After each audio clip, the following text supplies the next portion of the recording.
Break के बाद आपका फिर स्वागत है। आज हम बातचीत कर रहे हैं हरियाणा के चीफ पार्लियामेंट्री सेक्रेटरी राव दान सिंह से। राव साहब, आपसे अगला सवाल।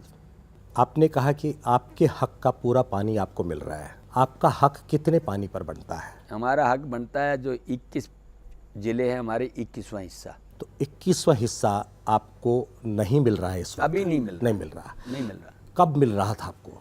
वो मिला ही नहीं हमें। मिला ही नहीं ना? नहीं मिला। तो इसका मतलब ये है कि माननीय मुख्यमंत्री ने, आपके मुख्यमंत्री ने आपको नहीं दिया हिस्सा? नहीं, माननीय मुख्यमंत्री का पूरा प्रयास है। जो व्यवस्था पहले चली आ रही थी वो व्यवस्था ऐसे की ऐसी रही कि SYL का मुद्दा तो न्यायालय की अदालत में है, वो फैसला जब होगा हो जाएगा। लेकिन आज वर्तमान में जो पानी हरियाणा के अंदर है उस पानी का 21 जिलों को बराबर बंटवारा किया जाए, इसलिए हाथसी बुटाना लिंक बनाया। लेकिन न्यायालय के वो लोग गए जो उन्होंने कहा कि हम नहीं चाहते इसका कितना भाव घटेगा ये बताया जाए, उसके पंचर को फिलहाल रोका जाए। और न्यायालय ने सुनने के लिए उस पर प्रतिबंध लगाया। हम इंतज़ार में हैं कि कब न्यायालय उस प्रतिबंध को हटाएगा और वो पानी हमें मिलेगा। जहाँ तक रहा पानी का सवाल कि ये मुख्यमंत्री नहीं देना चाहता, हमारे वर्तमान मुख्यमंत्री भूपेंद्र सिंह हुड्डा ने इस इलाके को पीने के लिए, हमारी सबसे बड़ी समस्या रहती थी, पहली प्राथमिकता पीने के पानी को दी, दूसरी यहाँ पर मवेशी और पशुओं और पक्षियों के लिए जोड़ों को भरने की दी, तीसरी प्राथमिकता अगर पानी बच जाता है तो हमारी सिंचाई के लिए दी। जितना भी संभव हो पाया अपने वर्तमान पानी में से जो उपलब्ध था उसमें मैक्सिमम हिस्सा हमें देने का प्रयास किया। लेकिन ये दुर्भाग्य था कि वो लोग जो पहले से ज़्यादा पानी ले रहे थे, वो उनके सेम की समस्या है, उसको मिटाने के लिए तो 175 करोड़ रुपए का प्रावधान रखते हैं अपने बजट में।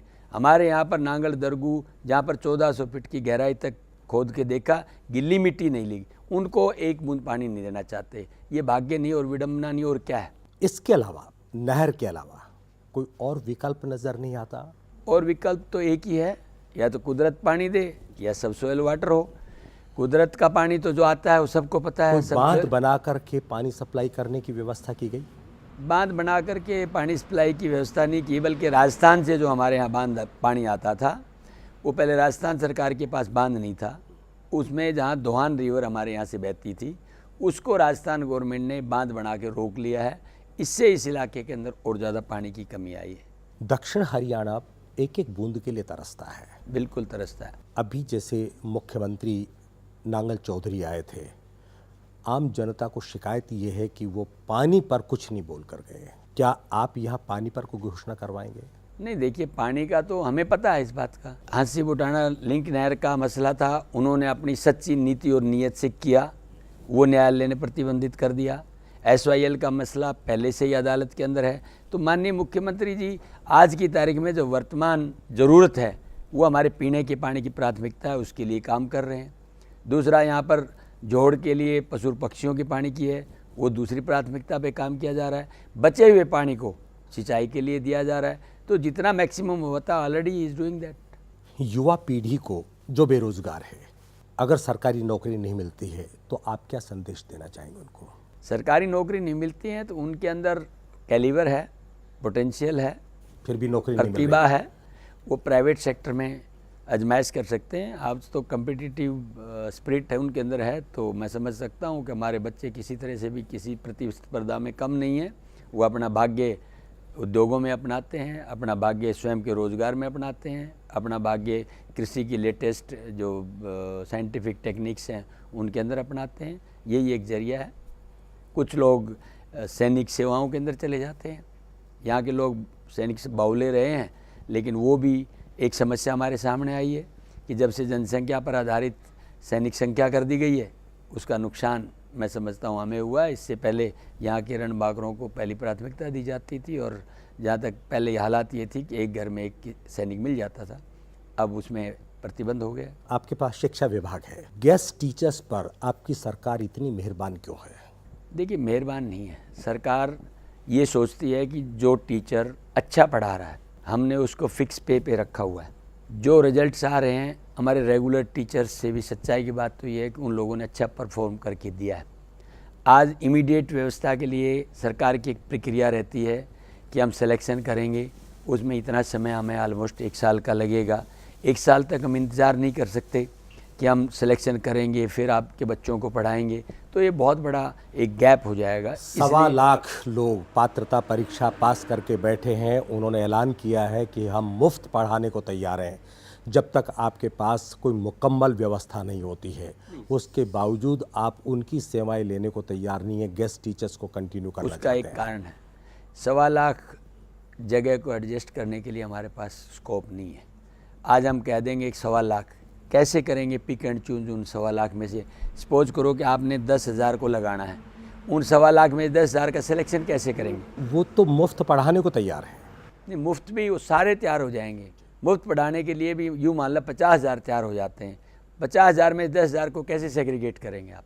इसलिए जो ऑलरेडी पढ़ा रहे हैं, जो अनुभवी हैं, जिनका परिणाम हमने देखा है, जिनको मौका हमने दे रखा है, तो हम सोचते हैं यही व्यवस्था। सुप्रीम कोर्ट के फैसले के बाद एक और रियायत दे दी कि वो 5 साल में कभी भी टेस्ट पास, पात्रता परीक्षा पास कर लें।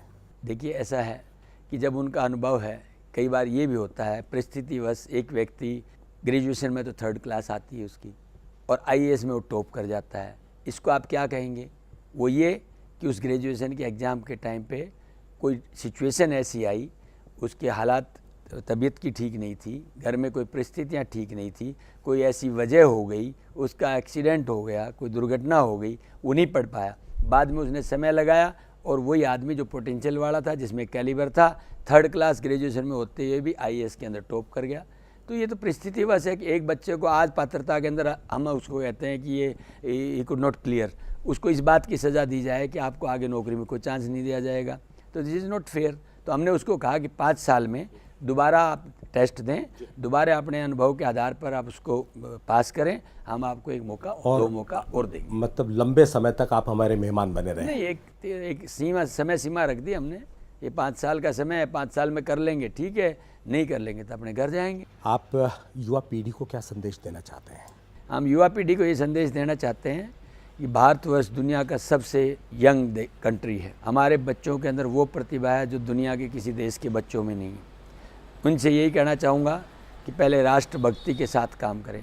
हमारा दुर्भाग्य ये है कि हमारे लिए राष्ट्र सेकेंडरी रहता है, पर्सनल इंटरेस्ट प्रिलिमिनरी रहते हैं। तो वो पहले देश को देखें, फिर अपने को देखें। जिस दिन ये भावना युवाओं के अंदर आ गई, निश्चित तौर पे एक समुचित बदलाव पूरे देश के अंदर देखने के लिए मिलेगा। सकारात्मक होकर के देश की सेवा में लीन हो जाएं, एक दूसरे का साथ दें। हमारी संस्कृति यही कहती है कि हम असहाय का मदद करते हैं, अबला की मदद करते हैं, कमज़ोर की मदद करते हैं, रिश्तों की गरिमा को समझते हैं। और जब तक ये नहीं समझेंगे तो हम वेस्टर्न कल्चर की तरफ भागेंगे, तो निश्चित तौर पे हमारी संस्कृति का, संस्कारों का एक तरह से ह्रास होगा। वो हम नहीं चाहते कि हमारे युवा ये काम करें। राव साहब, आपका बहुत बहुत शुक्रिया, आप हमारे कार्यक्रम धन्यवाद आपका बहुत बहुत। आपने जो समय दिया और इस तरह से एक वार्तालाप करने का मौका दिया, मेरे लिए भी ये बहुत अच्छा अनुभव है और अपेक्षा करता हूँ कि इस तरह के अनुभव भविष्य में भी अपन करते रहेंगे। बिल्कुल बिल्कुल। आज खरी खरी में इतना ही। अगले हफ्ते एक और शख्सियत से मुलाकात होगी। तब तक के लिए दीजिए इजाज़त। नमस्कार।